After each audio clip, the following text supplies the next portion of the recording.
Olá, bom dia pessoal, tudo bem? Espero que estejam todos muito bem. Então, hoje a gente vai dar início às videoaulas, né? Essa primeira videoaula diz respeito a um texto que vai tratar de falar da psicologia científica em comparação com o senso comum. Em linhas gerais, vai fazer essa comparação. Também vai falar de outras formas de conhecimento, além da ciência e do senso comum, como um conteúdo bem introdutório, assim, epistemológico bem introdutório, né? E, e vai falar também é, um pouco da história, né? Da psicologia. Identificar aí o marco histórico de surgimento da psicologia. Enfim, é um capítulo super introdutório que tem sido utilizado por alguns professores na aula de graduação.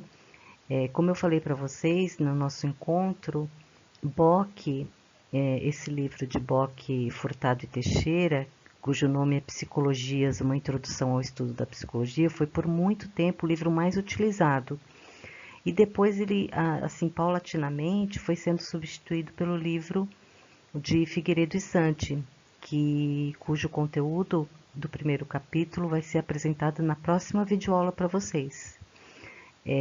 Eu decidi então usar os dois autores, tanto Bock, Furtado e Teixeira, como Figueiredo e Santi, nessa primeira parte, né? Nessa primeira aula, né? Então, dividido aí em duas videoaulas. Então, vamos lá, vamos dar início.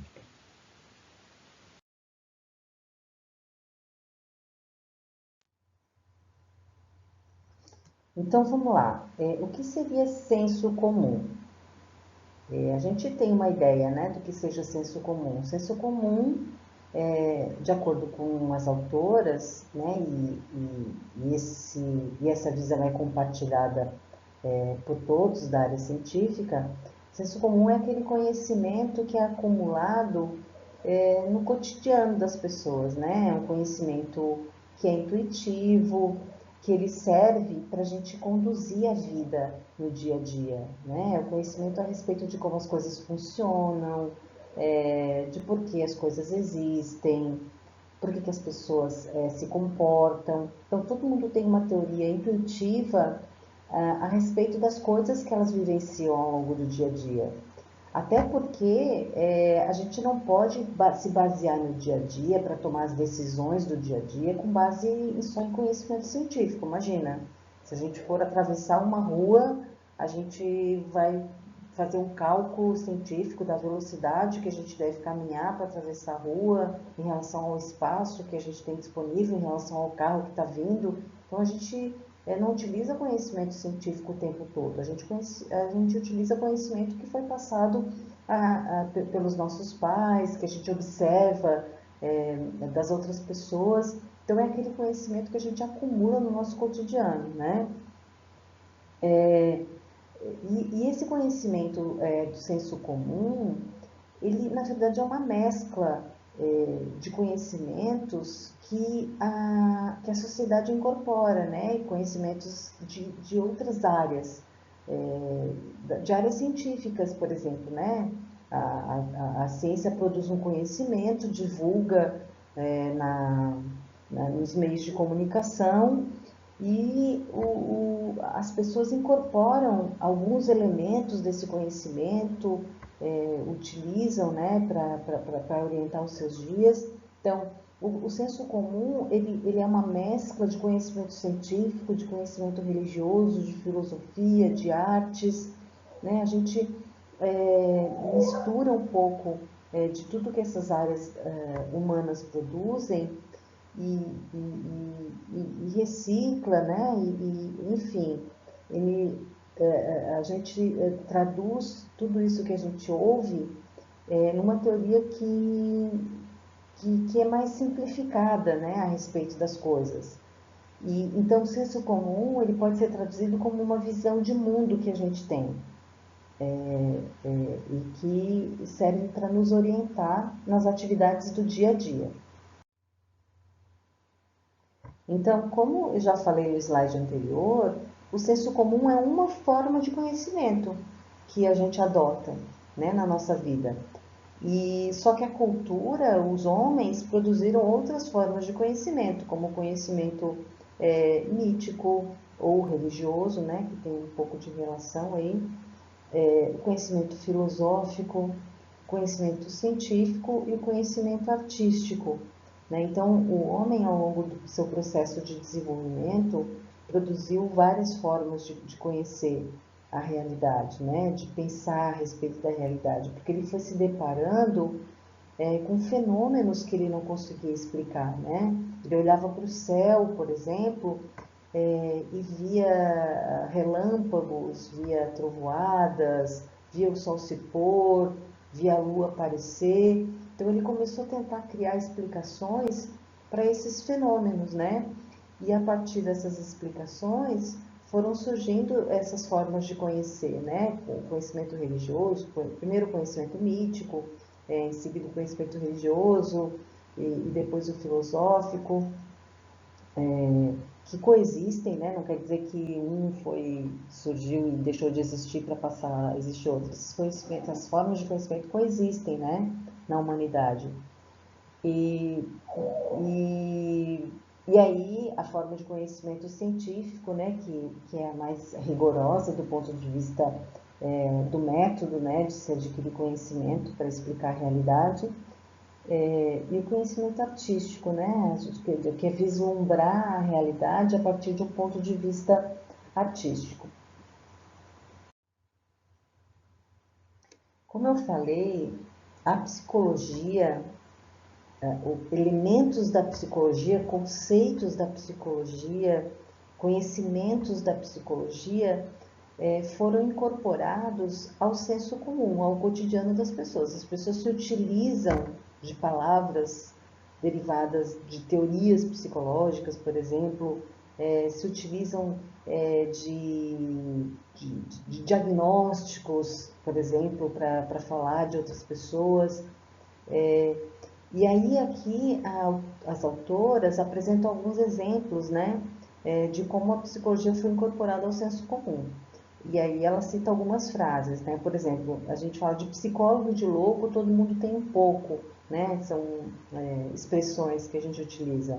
Ou seja, todos conseguem entender um pouco da vida, do sofrimento humano, e todo mundo também tem alguma loucura, né? Outro exemplo, ele usa de psicologia para vender seu produto. As pessoas falam, a pessoa tem um psicológico bom, ou ele usa de psicologia para lidar com as pessoas, né? E a mesma coisa quando a gente tem aquele amigo que é super empático, que nos ouve com atenção, a gente fala que ele também tem psicologia, né, para lidar com as pessoas. Então, são alguns exemplos, tem vários outros. Existem até exemplos que são mal usados, né, utilizar termos pejorativos, que são derivados da psicologia. Por exemplo, a gente pode xingar alguém chamando a pessoa de retardada. Retardado é um antigo critério diagnóstico para deficiência intelectual, né? É antigo, assim, mas nem tanto, porque a psiquiatria ainda usa a expressão retardo mental, né? De acordo com os manuais de classificação de doenças internacionais, a psiquiatria ainda utiliza o termo retardo. Só que na psicologia e na educação caiu em desuso, a gente usa deficiência intelectual. Mas enfim, eu estou querendo te falar que, inclusive a gente se utiliza, o senso comum se incorporou de alguns diagnósticos e utiliza de forma pejorativa, né? É lógico que quando a gente está usando essas expressões, a pessoa tem uma boa psicologia para lidar com os outros, ou para de ser retardado, esse tipo de coisa, a gente não está usando de conhecimento científico, né? A gente está se utilizando do que a psicologia incorporou no senso comum.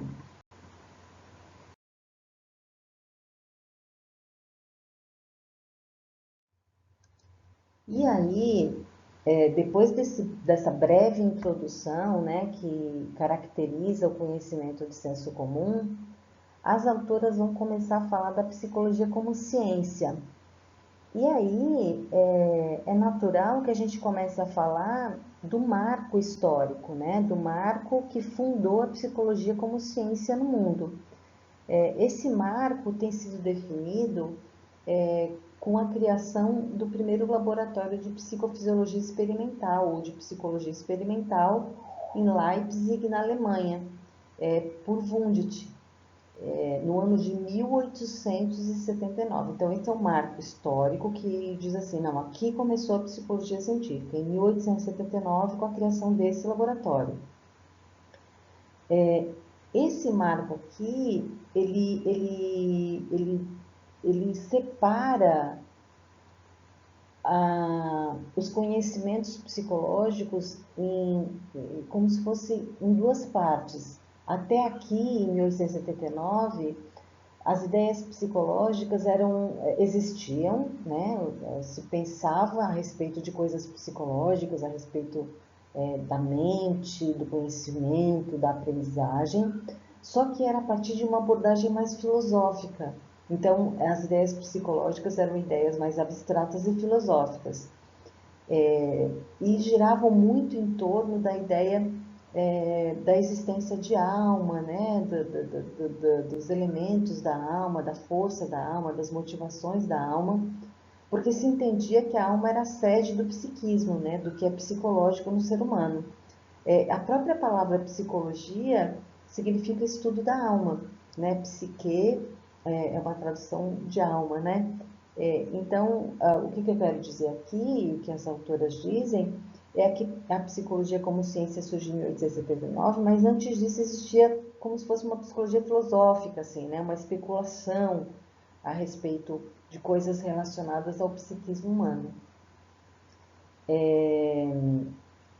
E nessa época de surgimento, como eu falei, houve uma divisão, né? Então se desligou dessas ideias mais filosóficas e começou a se delimitar um objeto de estudo científico da psicologia, que era estudado nesse laboratório. E o objeto de estudo que passou a ser estudado no primeiro laboratório de psicologia científica é a consciência humana e os processos mentais.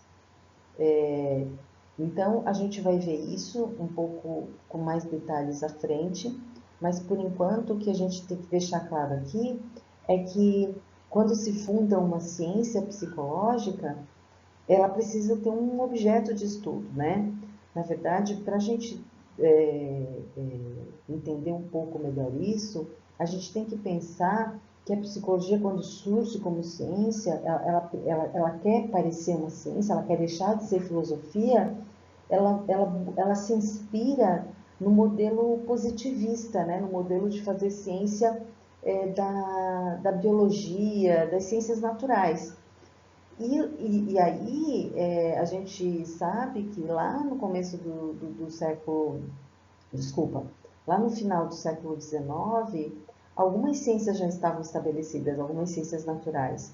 E se fazia ciência em laboratório, a partir de um objeto científico que era estudado, um objeto de estudo que era elencado, e a partir de um método científico, que era o método positivista, né, que é baseado na observação, na mensuração,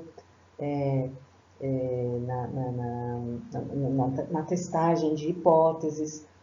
Então, a psicologia, para se assemelhar a uma ciência, para ser considerada ciência, ela segue esses moldes, né? Então, o Wundt vai fundar um laboratório e vai eleger esse objeto de estudo que eu falei para vocês, que é a consciência e os processos mentais, para poder desenvolver as suas investigações científicas.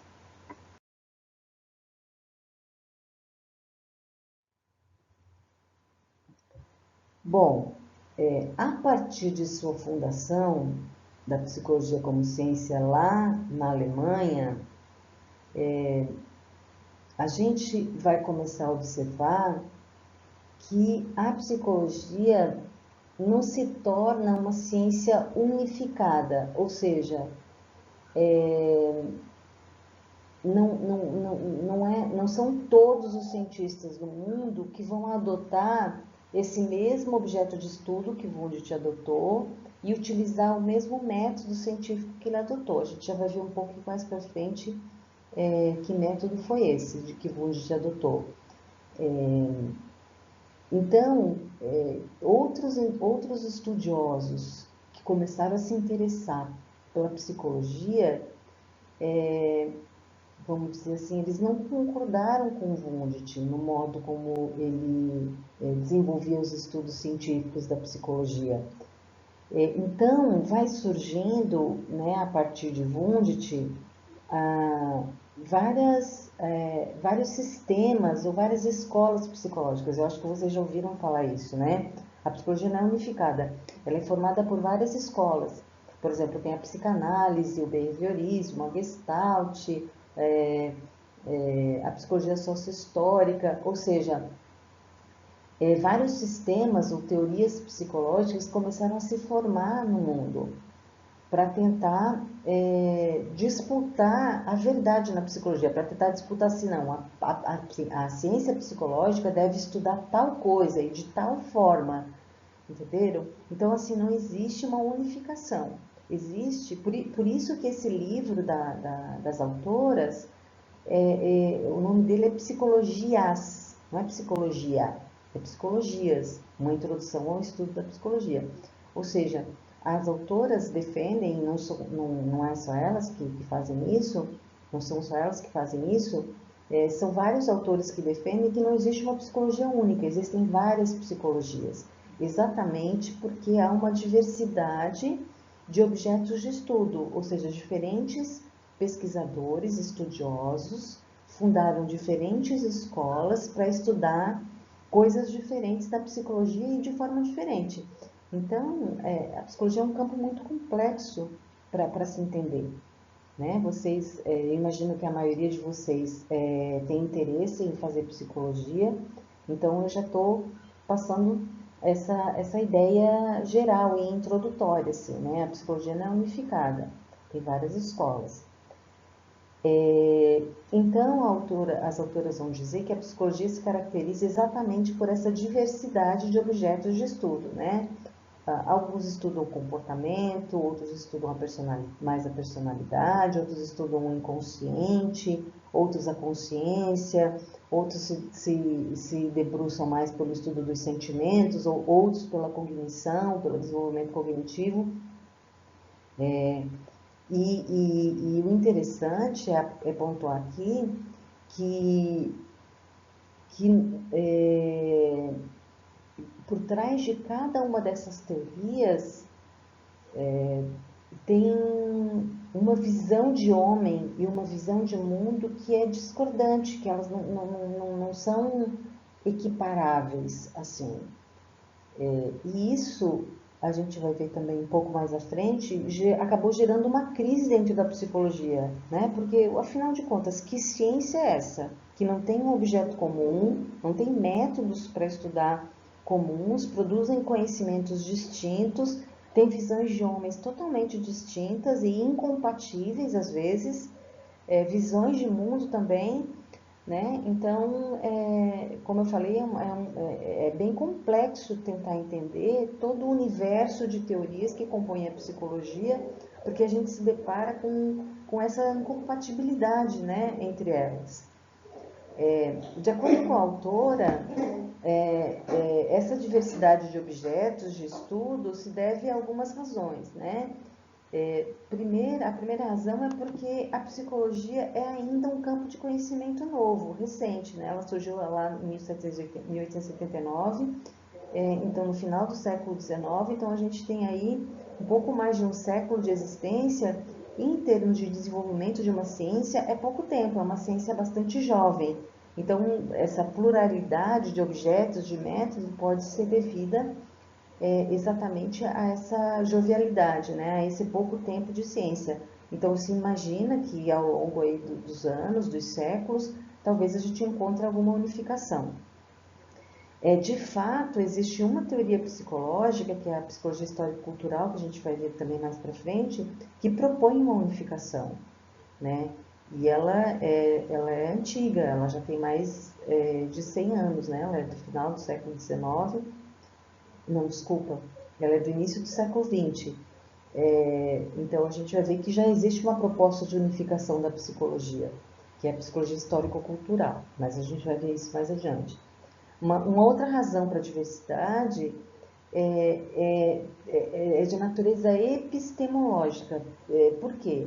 Porque nas ciências naturais, o objeto de estudo, ele é separado do pesquisador. Ou seja, o pesquisador tem a sua mente, tem os seus processos mentais que vão ajudar ele a entender um objeto de estudo, mas o objeto de estudo está fora dele, né? Por exemplo, na biologia, na genética, na botânica. Agora, na psicologia, o objeto de estudo é o homem, e o homem estuda o homem, né? É o psicológico do homem, e o psicológico do homem analisa o psicológico do homem. Então, o que eu quero dizer aqui? Que o cientista ele se confunde com o seu próprio objeto. Então, é a mente analisando a mente humana. E então, ou seja, na psicologia há um componente de subjetividade muito forte implicado. A gente produz conhecimento objetivo de forma que, que existem interferências subjetivas, vamos dizer assim, né? É lógico, gente, que tem alas, existem cientistas da psicologia que vão defender que é possível investigar o objeto da psicologia de forma objetiva, se distanciando do objeto de pesquisa. E aí, ou seja, uma psicologia mais positivista, né? E aí isso vai gerar uma certa dicotomia dentro da psicologia, né?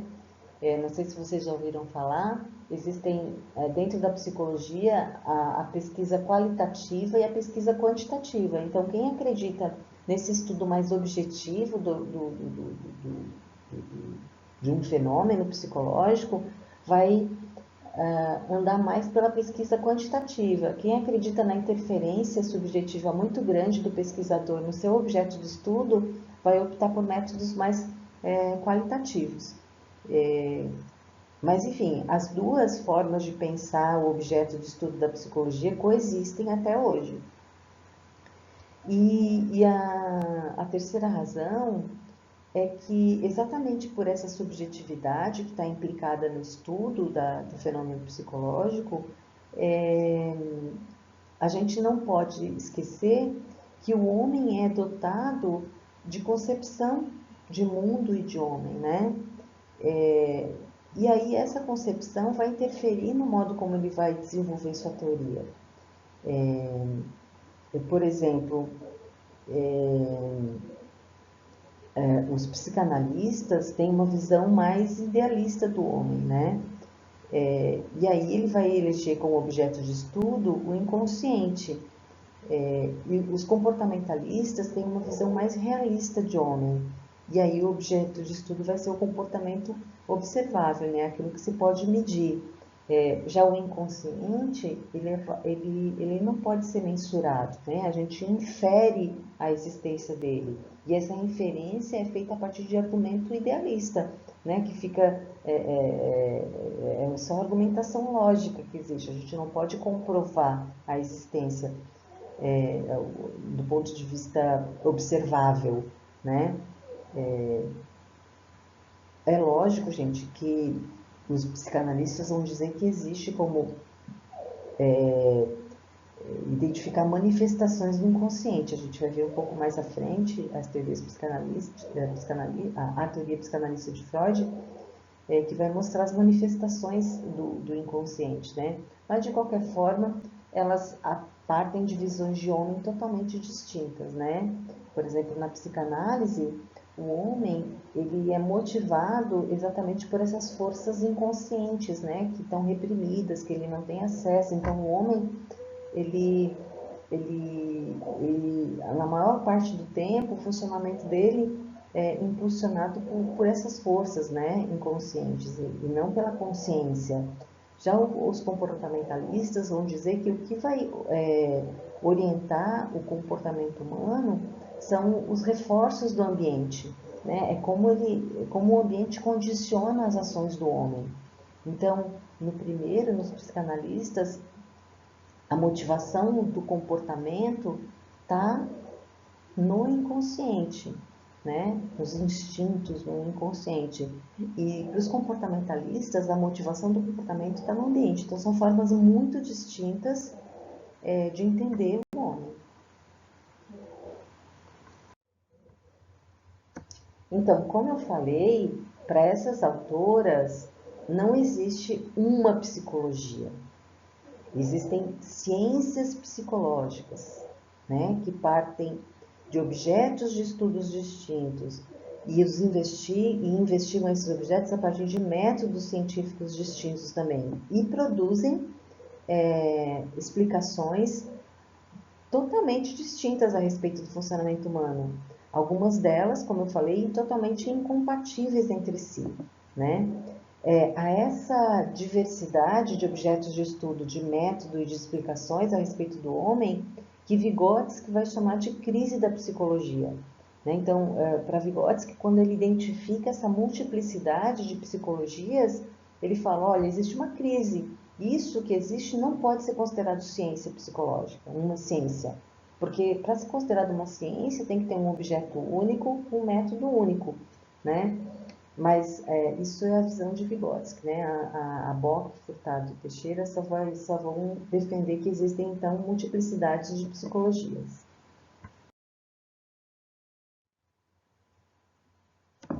Então, a saída para essa diversidade, por esse estado de confusão, né? Que a psicologia se encontra com vários objetos, vários métodos e tal, a saída que as autoras propõem é unificar o seu objeto de estudo, que é diferente da saída que Vygotsky vai propor. Vygotsky propõe uma saída radical, né? Uma modificação do objeto, do método, da postura epistemológica, enfim. Ele sugere que se parta de outra base epistemológica e metodológica para se estudar psicologia, que a gente, como eu falei, vai ver mais adiante. As autoras aqui propõem que a psicologia unifique o seu objeto em torno do fenômeno da subjetividade, porque ela entende que, a despeito de ser utilizado vários objetos, o comportamento, o inconsciente, a consciência, os sentimentos, as emoções, a cognição, por exemplo, né, vários objetos que a psicologia foi adotando ao longo de sua história, ela entende que há em comum o estudo da subjetividade. Todo mundo tá estudando a subjetividade. E o que é essa subjetividade? Então, eles vão definir essa subjetividade.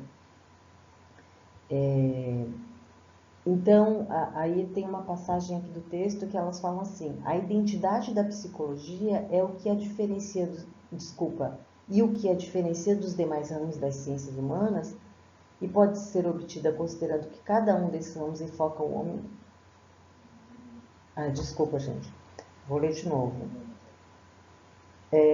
A identidade da psicologia é o que a diferencia dos demais ramos das ciências humanas e pode ser obtida considerando que cada um desses ramos enfoca o homem de maneira particular. Então, ela entende que, independente da teoria psicológica, a psicologia colabora com o estudo da subjetividade humana, né? E o que é que seria subjetividade, de acordo com as autoras?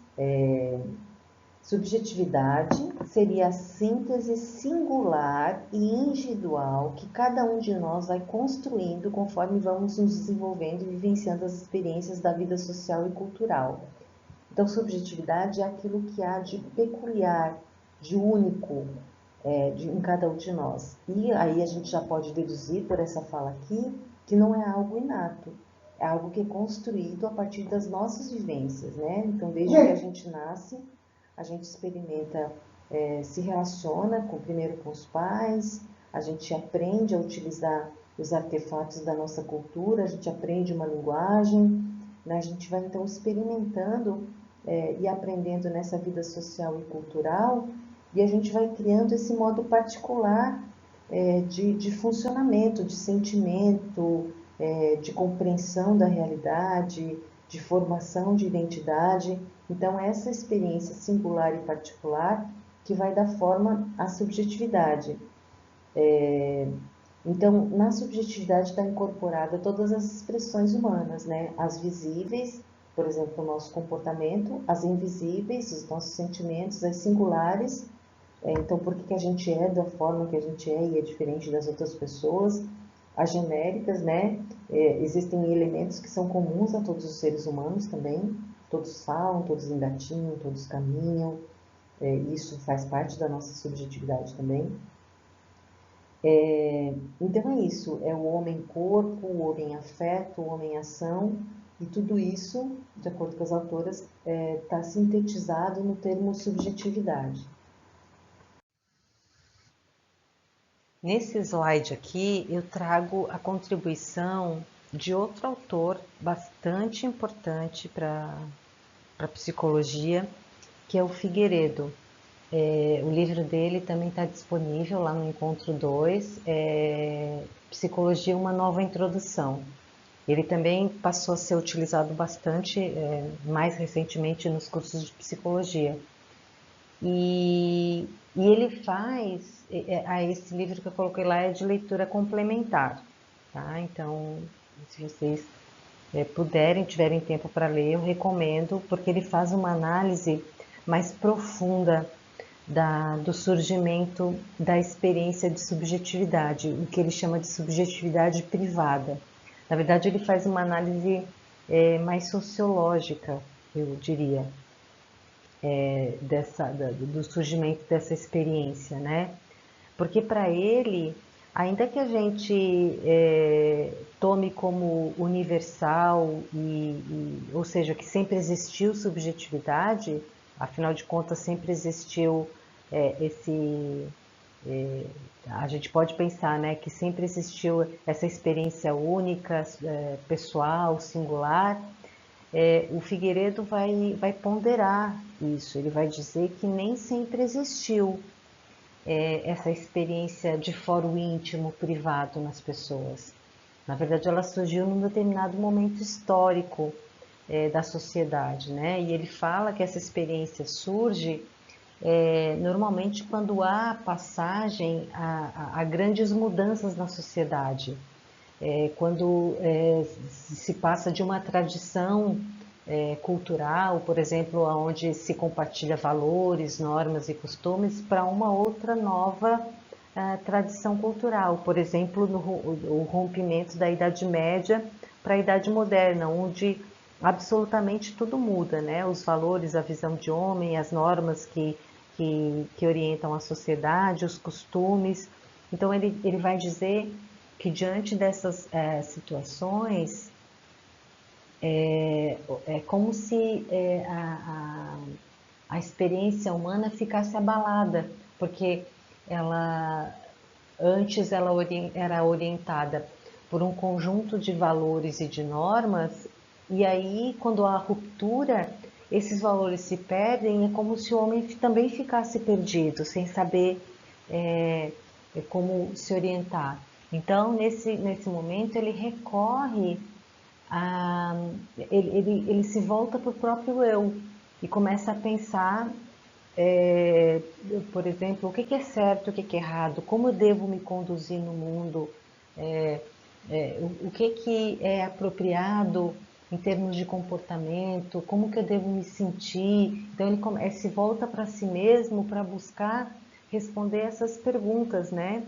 E aí o Figueiredo vai falar que nesse momento de ruptura, então, é que surge essa experiência de subjetividade privada. E até eu vou falar um pouquinho mais no próximo slide. Então, como vocês podem ver, enquanto para Bock a subjetividade é descrita só como esse mundo de ideias, de significados, de emoções que a gente constrói internamente a partir das experiências sociais e culturais, o Figueiredo vai dizer que essa experiência, na forma de subjetividade privada, nem sempre existiu. Nem sempre existiu, ela surge num determinado momento histórico. Se vocês forem fazer, tem outra componente que é fundamentos epistemológicos da psicologia, epistemológicos e filosóficos, a gente vai estudar bastante esse livro do Figueiredo, né, onde a gente aprofunda, porque afinal de contas é uma análise mais profunda realmente que ele faz.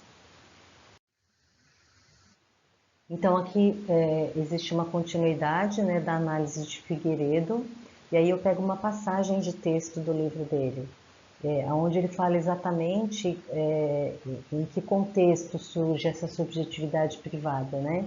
Que contexto histórico. Então, ele lembra que eu falei que surge em épocas de grandes transformações sociais, né? Que toda a sociedade se modifica, como na passagem da Idade Média para a Idade Moderna, por exemplo, ou pelo menos para o Renascimento, né? Que é a transição ali entre a Idade Média e a Idade Moderna. Então ele fala assim, nessas épocas as artes e a literatura revelam a existência de homens mais solitários e indecisos do que em épocas nas quais dominavam as velhas tradições e em que não existiam graves conflitos. Quando há uma desagregação das velhas tradições e uma proliferação de novas alternativas, cada homem se vê obrigado a recorrer com maior constância ao seu foro íntimo, aos seus sentimentos, que nem sempre condizem com o sentimento geral, aos seus critérios do que é certo e do que é errado, e na sociedade em crise há vários critérios disponíveis, mas incompatíveis. E então ele fala que a perda das referências coletivas, como a religião, a raça, o povo, a família, ou uma lei confiável, obriga o homem a construir referências internas. Então aí surge um espaço para a experiência da subjetividade privatizada, onde a pessoa se questiona, né? Quem sou eu? Como sinto? O que desejo? O que considero justo e adequado? Então, nessa situação, o homem descobre que é capaz de tomar todas as suas próprias decisões e que é responsável por elas.